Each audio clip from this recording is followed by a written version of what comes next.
human rights could a people cooperate fully with their government, end of quote. But fellow Kenyans, freedom and human rights to be realized, the paradox of choices must be resolved.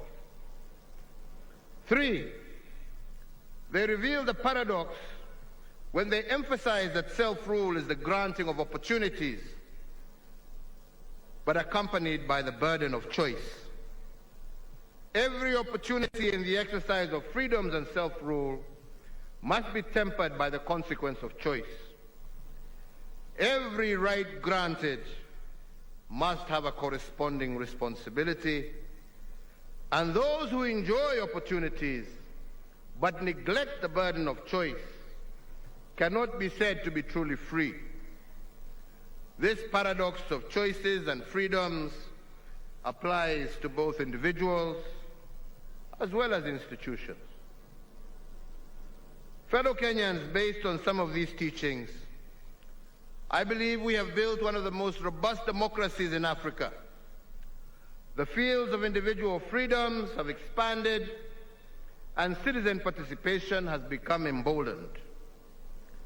Our independent institutions have also occupied their rightful positions, and all of this because of the 2010 Constitution. And as I have said in the past, ours is probably one of the most progressive constitutions in the continent and indeed the world. However, since the 2010 Constitution expanded our individual fields of freedom, it also expanded the burden of the choices we make. Even our founding fathers urged the liberated patriots to shift from the status of being subjects to that of citizens when their fields of freedom were expanded. They made it clear that a citizen is someone who understands the responsibility that comes with freedom, while a subject will squander opportunities granted by self-rule and refuse to shoulder the burden of choice.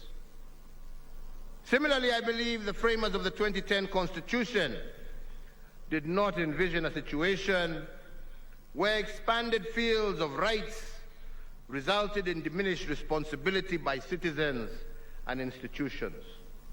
They saw a balance between freedoms and the consequences of choice. But this balance is probably most challenged by the growth of our independent institutions. Their growth has stretched our democratic boundaries to the limit, but it has not cracked them. It has bent the will of the people, but it has not broken it.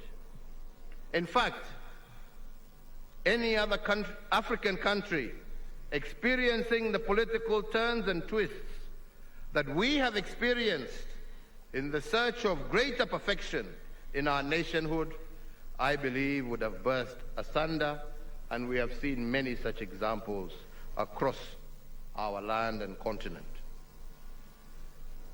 From the nullification of a presidential election in 2017 to an attempt to stop the will of the people as expressed through the BBI, the judiciary has indeed tested our constitutional limits. While I stand by the rule of law, and I will always obey the decisions of the courts, I am also compelled by my position to heed the sovereign and supreme voice of the people of Kenya. And that is why our national conversation today must focus on the consequences of choice. If citizens are required to exercise their will and shoulder the burden of their choices, should the independent institutions therefore not do likewise? In the field of independence, we have expanded the independence in the judiciary. But how should they expand their field of their responsibility and respond to the summons of nationhood? Shouldn't their decisions also be accompanied by the burden of choice? These are the questions of our national conversation, and we should objectively ponder them. And here I must be frank and ask what I believe to be legitimate questions. It is a fact that we were losing close to 1 billion shillings every working hour for the 123 days we held the 2017 election. The question the national conversation should therefore ask is who carried the burden of this choice? Was it the judiciary or the people? The truth of the matter is that it was the people who carried the burden of the choice. Development programs meant to make a difference in the lives of people had to be shelved. The second is that as a consequence of 2017, we initiated, together with millions of Kenyans, the BBI process that was meant to build bridges and create inclusive politics and end ethnic majoritarianism. If the court had subjected its decision to stop BBI to a cost-benefit analysis, in other words, if it had considered the burden of choice, then there are questions the judiciary would have asked. If we indeed were at a constitutional moment, is a decision against BBI a decision in support of the status quo? If BBI were to be stopped, who carries the burden of choice? On whose shoulders will ethnic majoritarianism rest?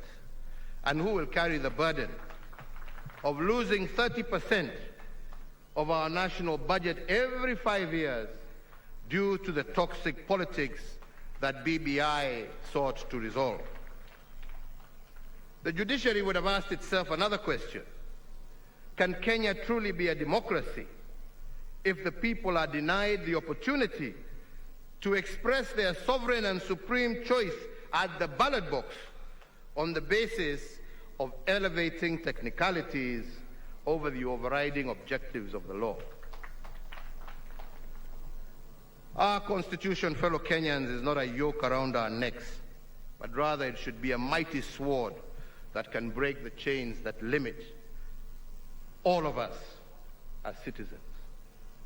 The moral foundations of justice demands the judiciary bears the burden of choice and the consequences, therefore, especially when the burden of judicial choices is proposed to be carried out by the people.